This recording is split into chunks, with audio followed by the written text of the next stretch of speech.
भक्त के जीवन में कभी अंधकार नहीं, कभी पराजय नहीं है। हर पराजय उसकी विजय का द्योतक बनती है, हर हार उसकी विजय का स्वरूप होती है। कभी अगर सिंह का बच्चा भेड़ों के बीच में फंस जाए तो भेड़ नहीं बन जाता, वो सिंह ही रहता है। आज थोड़ा दिखाई दे रहा है केवल, वो ऐसा छलांग मारेगा, सब कर्मजाल एक साइड में और दहाड़ मारता हुआ है, वो हरिदास है। प्यारे, उस दिन को याद करो जिस दिन तुम्हारा आखिरी समय होगा। ना तुम्हारा फार्म हाउस जाएगा, ना महल तुम्हारा जाएगा, ना बैंक बैलेंस जाएगा, ना कोई व्यक्ति और ना ये शरीर। अब तुम्हारे कर्म तुमको भोगवाएंगे। किसी भी जीव के शरीर को काट कर उबाल कर खाना ये राक्षसी भाव है, बिल्कुल नहीं। इससे कोई पुष्टता नहीं होती। ये लोगों को बड़ा भ्रम हो गया है, अंडा खाने से, मछली खाने से विटामिन आएगा, पुष्ट होंगे। क्या पुष्ट हो? कौन पुष्ट है? कौन पुष्ट है? इस संसार में संघर्ष करके जीना है, कायरों की तरह नहीं मरना है। आप बात समझो, दुख से भागना नहीं, कहां भाग के जाओगे? सुख में इतना घमंड नहीं करना है। क्या घमंड करोगे नाशवान पदार्थों का? सुख का चाहे जितना प्रलोभन आ जाए, नाम नहीं छोड़ना, और दुख का चाहे जितना भयावह स्वरूप आ जाए, नाम नहीं छोड़ना। फिर आप देख लेना, सुख और दुख तुम्हें आकर्षित नहीं कर सकते, वो स्वयं नष्ट हो जाएंगे। तुम परमानंद में निमग्न रहोगे। हम नहीं उठ पाएंगे 4 बजे। आपने सब बिगाड़ दिया, परमार्थ का सिद्धांत ही बिगाड़ दिया। हम नहीं उठ पाए मतलब आप शरीर को बोल रहे हो मैं लेकर के। अब क्या परमार्थ के पति को शरीर को 4 बजे उठाना है? हाँ, उठाना है।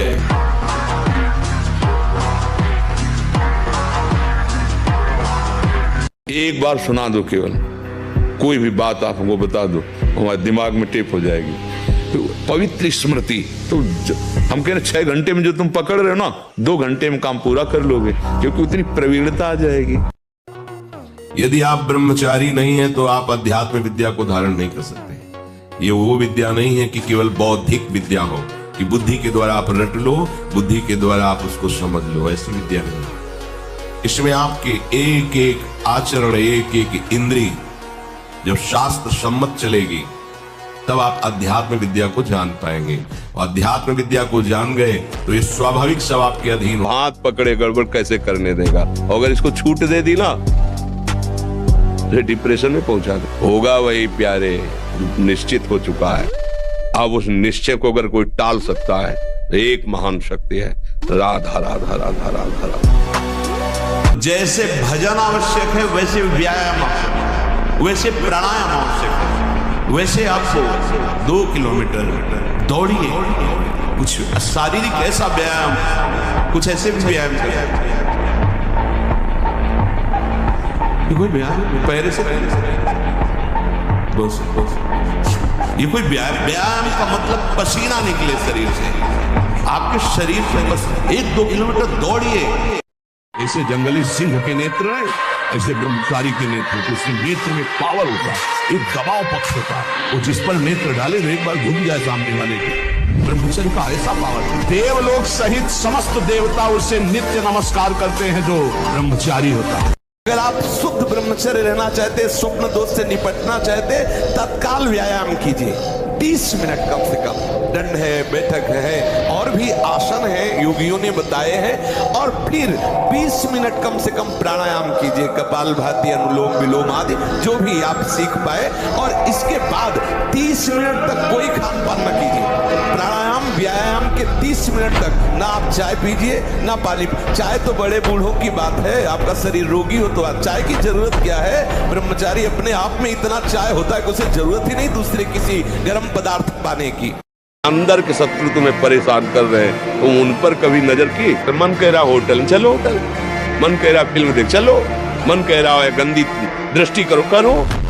अरे कभी दुश्मन को पहचाना अंदर बैठा तुम्हारे, और उसको जीत गए तो निहाल हो गए, पूरा जगत जीत गए, परमानंद में मगन हो जाओगे। वीर पूरे शरीर के रक्त के साथ है, उसी से आपकी हड्डियां मजबूत होती हैं, उसी से आपका शरीर बलिष्ठ होता है, उसी से आपके मन को पवित्र विचारों में चलने की सामर्थ्य मिलती है। ये जो कहते हैं ना कि हम नहीं चल पा रहे हैं, हम भजन नहीं कर पा रहे हैं, आप कमी को पहचानिए। शरीर के भीतर जो मनोवाह नाम की एक नाड़ी है, ये मंथन कार्य करती है। जे ही आप कामासक्त हुए चिंतन किए तो पूरे शरीर से जैसे दही के मंथन से वो घृत निकाल ले, वैसे ये मनोवाह नाड़ी काम करती है। काम कितना बलवान है। जगत में जितने भी स्त्री पुरुष संज्ञा वाले हैं, जो भी चर अचर प्राणी हैं, सब अपनी अपनी मर्यादा भूलकर इस काम के अधीन होकर चेष्टा करने के लिए विवश हो जाते हैं। सिद्धांत है रात्रि में चकवा चकवी नहीं मिलती, लेकिन काम अगर अपने स्वरूप में आकर आक्रमण कर दे तो रात दिन का भेद मिटकर वो कामांध हो जाए। जब ये बाण संधान करता है, योगी तपस्वी ज्ञानी, इनके हृदय में भी योग अंतर ध्यान हो गया और भोग जागृत कर दिया ऐसा महाबलशाली काम कभी नहीं। भजन न बने चिंता मत करना, हमारे शब्दों को याद रखो, लेकिन कभी विषयी पुरुषों का संग नहीं, कभी विषय सेवन नहीं, कभी नीच वृत्ति का संग नहीं। न नीच वृत्ति का, गंदी बात आ रही, आराम से चद्दर तान के सो जाओ, घंटा 2 घंटा में वृत्ति बदल जाएगी। मिलने की जरूरत नहीं, बताने की जरूरत नहीं किसी से, किसी भी तरह की उस गंदी वृत्ति की हरकत नहीं, अपने आप ठीक हो जाएगा। आवश्यक है। यदि आप प्रातः काल उठ करके 1 घंटा व्यायाम करें तो आप देखेंगे आपका जो धातु क्षरण है उसका अंतराय होता चला जाएगा। महीने में 2 बार, फिर 1 महीने में 1 बार, फिर धीरे धीरे कई महीने में ऐसे अंतराय बढ़ता चला जाएगा। किसी की ताकत नहीं विश्व में, किसी की ताकत नहीं भगवान के दास को झुका सके। परमानंद भगवान के चरणों का आनंद लेने वाले मनबुद्ध के द्वारों की तरफ झांकते भी नहीं है, वमन के समान त्याग देते हैं। आप क्या समझते हैं? हम कह रहे हैं 4 बजे उठकर हर विद्यार्थी किसी भी ग्रंथ का पाठ करे, अगर उसे कंठस्थ ना हो जाए तो हमें बताओ। विद्याध्ययन के लिए एक तपस्वी का जीवन व्यतीत करना पड़ता है। ब्रह्मचारी, पवित्र आहार, समय से उठना, समय से सोना, और आप फेल हो जाओ तो हमें बताओ। कि जब हम पराजित हो जाते हैं तो हमारा सब साथ छोड़ने लगते हैं, तब हम निराश हो जाते हैं। तब उस समय एक साथ पक्का रहता है भगवान का। अगर वो साथ लिए हो तो बाजी जीत जाओगे। ऐसी स्थिति आती है कि बस निराश होकर उपासक अब क्या, अब क्या? कोई मेरा नहीं, कोई, अरे कोई तो बोले कि मैं सही चल रहा हूं, कोई तो बोले ठीक हो। जब तुम्हें सब छोड़ रहे हो, प्रतिकूलता घेर रही हो, अव्यवस्था घेर रही हो, तो तुम आसपास अनुभव करना वो है, वो जानता है कि बहुत कमजोर है, लड़खड़ा जाएंगे, इसलिए वो साथ रहते हैं, हरी साथ रहते हैं। और वो धीरे धीरे कहते रहे मैं तुम्हारे पास हूं, डरना मत।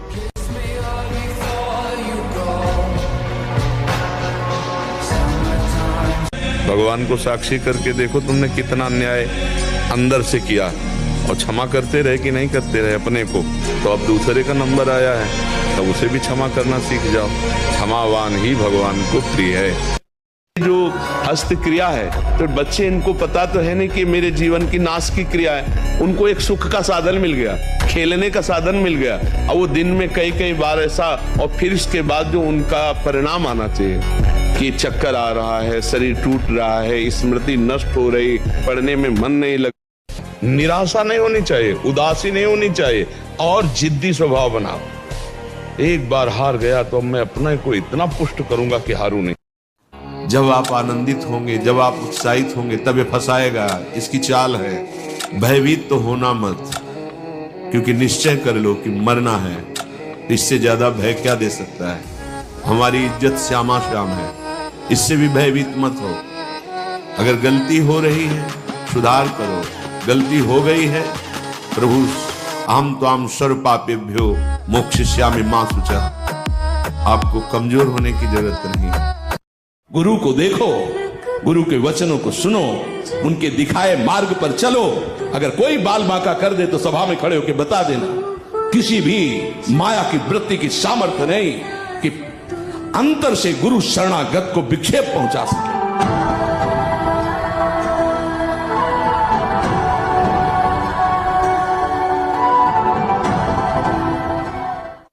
एक गंभीर स्वभाव बनाओ, एक उत्तम विचार बनाओ, एक उत्तम कार्यरत रहो। तुम्हें देखो अभी जीवन में चमत्कार आ जाएगा। बाहरी आशीर्वाद से कुछ नहीं होता। विश्व पर विजय प्राप्त की, अपने मन और इंद्रियों पर विजय प्राप्त नहीं कि वो हारा हुआ है, तो कुछ नहीं।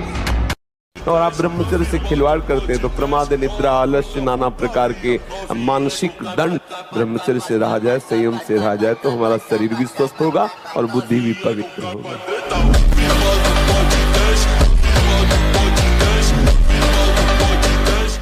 चाल नहीं चलते, शेरों का मार्ग है, सूरवीरों का।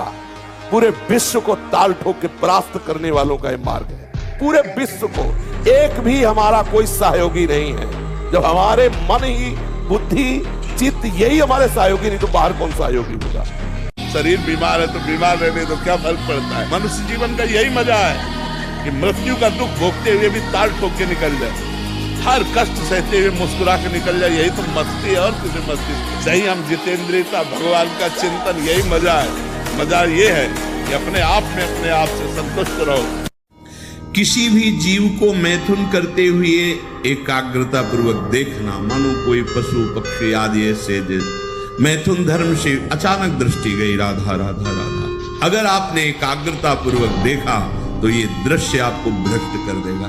फिर मोबाइल में देखने वाली तो बात ही जाने दो। अचानक दृष्टि गई किसी पशु पक्षी आदि में, राधा राधा, अपनी दृष्टि नीचे की चल रही है। अगर उसका चिंतन बना, उसको एकाग्रता पूर्वक देखे तो कुछ क्रिया नहीं होगी। मनोवाह नाड़ी इतनी सामर्थ्यशाली, जहां चिंतन हुआ काम का, वो पूरे शरीर से सप्तम धातु को, ब्रह्मचर्य आपका क्षीण हो जाएगा। बहुत सावधानी की जरूरत है। वीर्य, प्राण, मन, इन तीनों का परस्पर घनिष्ठ संबंध है। एक भी स्थिर हो जाए तो तीनों स्थिर हो जाएंगे। ब्रह्मचर्य ठीक, मन एकाग्र और प्राण सूक्ष्म। आधा घंटे व्यायाम निश्चित करो, सबको करना चाहिए, चाहे स्त्री शरीर हो चाहे पुरुष शरीर हो। एक बार शरीर को बहुत एक्टिव करना चाहिए। ये शरीर हम नहीं है। जैसे आप मोटरसाइकिल सुबह सुबह आप बैठो तो पहले क्या करते हैं, हाई रेस में डाल करके उसको एकदम गर्म करते हैं ना, सब खुल जाए। अब चलो ऐसे हाई रेस में इसको लाओ, 10-15 मिनट दंड बैठक, व्यायाम, प्राणायाम, आसन आदि के, फिर अपनी दिनचर्या करते हो तो आप संयमी रहोगे, आपके प्राण पुष्ट रहेंगे, आपका अन्न पचेगा, कोई भी चोट आदि बहुत कम मात्रा में आपको कष्ट देगी। हर बीमारी से लड़ने के सामने कम ब्रह्मचर्य नजर आता है। ये जो मतलब थोड़ी देर में सो जाना, थोड़ी देर में चेहरे बुझे हुए, काय अंदर कई प्रश्न उत्तर, अंदर कई वासनाएं, ये सब मिटा दो। इनको मिटाने के लिए अवसर मिला है। कड़ा जीवन, तपमय जीवन। हाँ, एक नियमावली, जो समय उठने का उसी समय उठे, जो समय का शयन का वही समय, जो आहार का उस ठीक आहार के समय थोड़ा।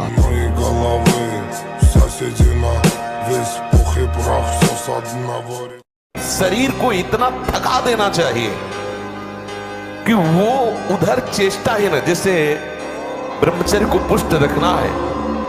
अगर ब्रजमंडल में कहीं है तो आप उठा लो गिरिराज जी की रोज परिक्रमा। अगर मनी राम ऐसे न कर दे तो मैं बता रहा है, जितना ब्रह्मचर्य क्षीण होता जाएगा उतनी आपको अधिक सर्दी लगेगी, अधिक गर्मी लगेगी, चिड़चिड़ा स्वभाव हो जाएगा, कुछ कार्य करने का मन नहीं, पड़े रहने का मन रहेगा, आपके अंग प्रत्यंग ये प्रमादी हो जाएंगे, इंद्रियां प्रमादी हो जाएंगी। और जब स्नान करें तो ठंडा जल नाभि के ऊपर यहाँ से 2-4 लीटर ऐसे धीरे धीरे ठंडा जल डालें ऐसा।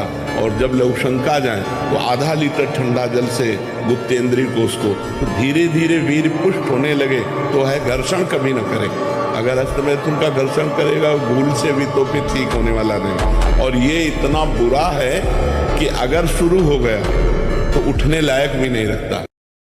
अब भागो, सूखे में आ गए हो, पीछे कदम मत बढ़ाना। जिस दलदल से आए हो अगर उधर गए तो फिर अब नहीं निकल पाओगे। पता नहीं कितने युग व्यतीत हो जाएंगे। सावधान, कोई ऐसा आचरण बने नहीं कि हमारा ये मार्ग कोई और नहीं छुड़ाता, आप ही छोड़ दोगे। जहां आपका मन आज्ञा उल्लंघन किया तो इतना वो दोषी हो जाता है कि वो सामने आने में डरता है और उसको सब बुरा नजर आने लगता है। ये माया है, सब नौटंकी है, सब नाटक है। और वही भोगों में वही माता पिता परिवार दुल्हन लड़का बच्चा यही सब सत्य लगने लगता है। थोड़ी थोड़ी आंख खुलने लगी आप अब ऐसा प्रमाद मत करना कि फिर सो जाओ, नहीं, अभी पूरा जगो। और जाग गए तब सोना क्या, समझ गए तो रोना क्या। अब आप लोग इस लाइन पे आ रहे हैं। कभी किसी अन्य का आश्रय नहीं लेना। आएंगे ऐसे अवसर, आपको प्रलोभन आएंगे, आपको भय आएंगे, दोनों बातें आएंगी जो आपको आश्रय से हटाने की चेष्टा करेंगे। लेकिन आपको प्रलोभन में और भारी से भारी भय, और कोई कह रहा कि तुम चिंता मत करो, मैं हूं, या तो तुम्हारे अंदर दृढ़ निश्चय होना चाहिए कि मेरे राधा वल्लभ लाल जी ऐसा संबोधन कर, फिर कोई। अगर हमारा वीर ब्रह्मचर्य ठीक है तो मन शांत और एकाग्र रहेगा और प्राण बलवान और सूक्ष्म रहेगा। अगर वीर कमजोर हो गया तो मन चंचल अशांत और प्राण स्थूल और बलहीन हो जाएंगे, स्थूल, सूक्ष्म नहीं होंगे।